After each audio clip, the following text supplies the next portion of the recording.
안녕하세요. 파상관제인 홍현필 변호사입니다. 이번 시간에서는 서울 회생법원에서 2022년 12월 1일부터 상속재산 파산 제도가 약간 좀 변동이 되어 있는데 자료 제출 목록도 아예 상속재산 특유에 맞게 변했습니다. 저도 이제 과거에 수임한 지 꽤 된 사건인 지금 당사자가 이제 뭐 서류 준비라든가 여러 가지 개인적 사정으로 미뤄놨다가 이번에 다시 볼 때 이거를 이제 한번 기준으로 해서 최초로 한번 내보려고 합니다. 자, 뭐가 있는지 한번 보겠습니다. 복습하는 의미에서. 먼저 신청인, 상속인이죠, 주로. 자격 관련 서류를 필수적으로 한정상속 승인 심판서를 내게 되어 있습니다. 물론 당연히 여긴 재산 목록도 포함되어 있죠. 뭐 공고 내용은 안 내도 됐지만 공고를 보통 하죠. 이거는 가정법원에 가서 발급하면 됩니다. 그 다음에 상속인이 주민등록 초본 구청에서 발급되면 되죠.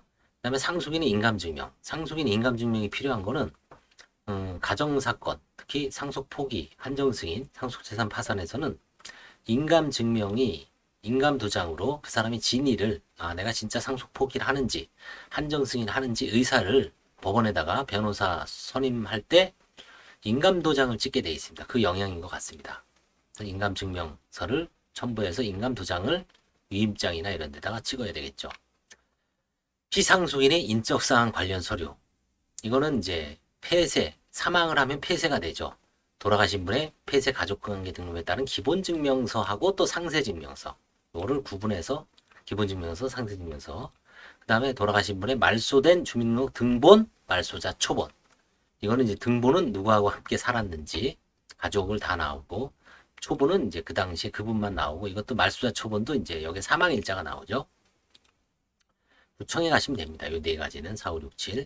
자, 그 다음에 피상속인의 사망 원인 서류, 사망 진단서. 이것도 이제 관제인들이 어떤 관제인이 필요하다고 해서 제출한 겁니다. 저도 이제 실제 사건을 하다 보니까 사망 진단서가 필요한 사건이 있습니다. 관제인 입장에서. 왜 그러냐면, 자, 자연사를 한 거는 별 문제가 없어요. 근데 교통사고를 당해서 돌아가셨다. 그러면 일부 재산은 망인의 재산과 상속인 고유의 재산으로 구분이 됩니다.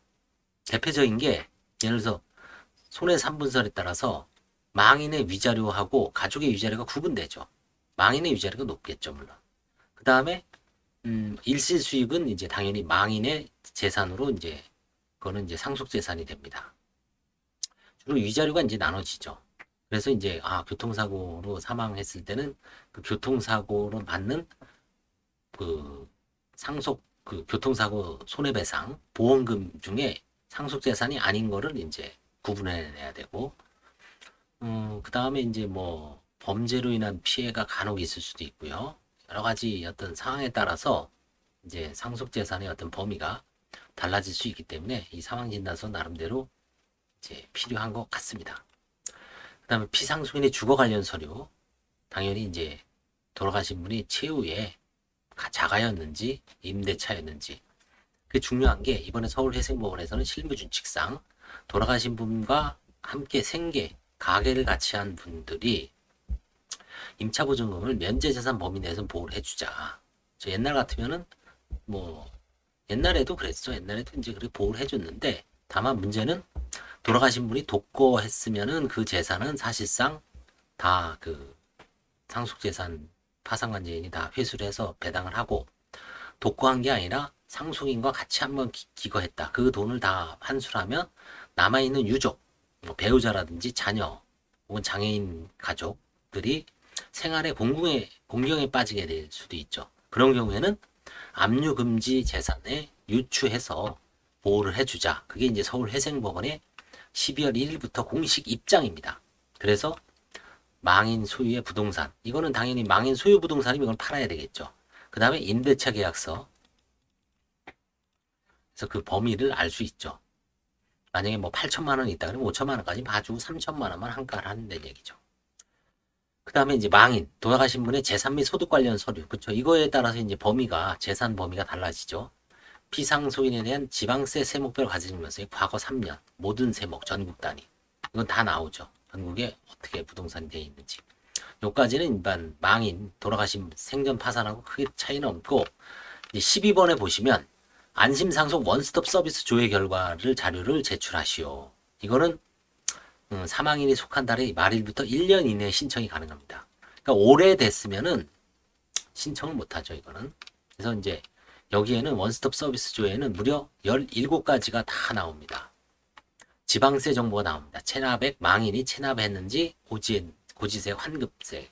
그래서 만약에 재산이 환가돼 있으면 체납액을 갚아야 되겠죠.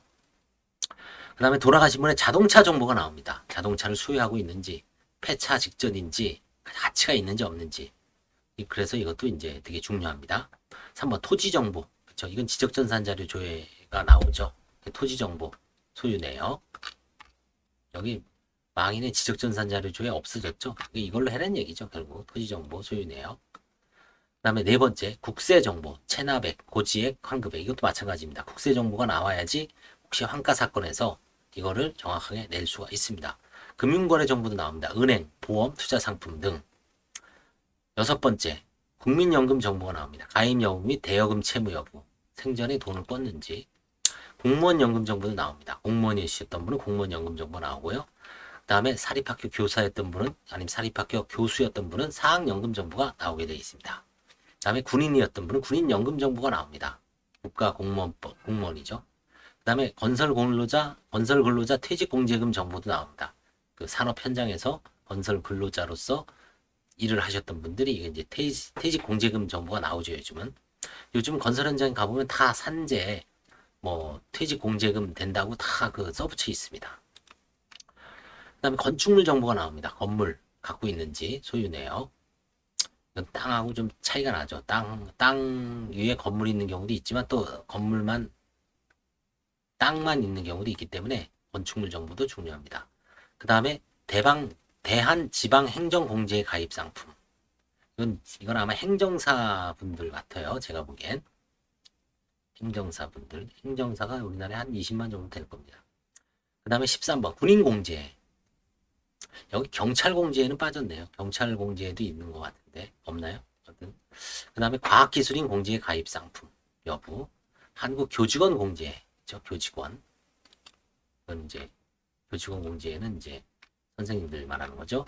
16번 근로복지공단 퇴직연금, 그렇죠? 대지급금 채무 여부. 17번째 소상공인 진흥공단 소상공인 정책자금 대출 여부. 그다음에 뭐 소상공인 공제, 노란우산 공제 같은 것도 여기서 나올 수도 있습니다. 노란우산 공제는 별도겠죠, 여기는. 여기까지 17가지 정보가 나오고요. 그 다음에 이제 마지막 13번째 상속인 금융거래 조회 시스템 조회 결과 신청 시기 제한 없이 나옵니다. 금융채권, 예금, 보험, 예탁증권 공제 등 모든 거 다 나옵니다. 상주에서 가입력. 이걸 13가지를 일단 기본으로 내놓고 시작을 하자. 그러니까 돌아가신 분을 중심으로 이제 되는 거죠. 이걸 이제 상속재산 파산 오늘 제가 이렇게 이제 보니까 모 단독 200 몇 단독인데 3건 선임돼 있더라고요. 3건이 이제 상속재산 파산이 선임돼 있더라고요. 그거는 이제 옛날 사건입니다. 12월 1일부터 신청한 사건은 이제 전담재판부에 배속이 되는데 나머지 사건은 아직까지는 그거는 이제 지금 12월이니까 한 10월쯤에 선고된 10월쯤에 이제 신청한 사건이기 때문에 아직 다른 단독으로 배정되는 것 같습니다. 근데 12월 1일부터 상속재산 파산을 신청한다. 그러면 이거는 204단독 전담재판부로 넘어가게 되어 있습니다. 감사합니다.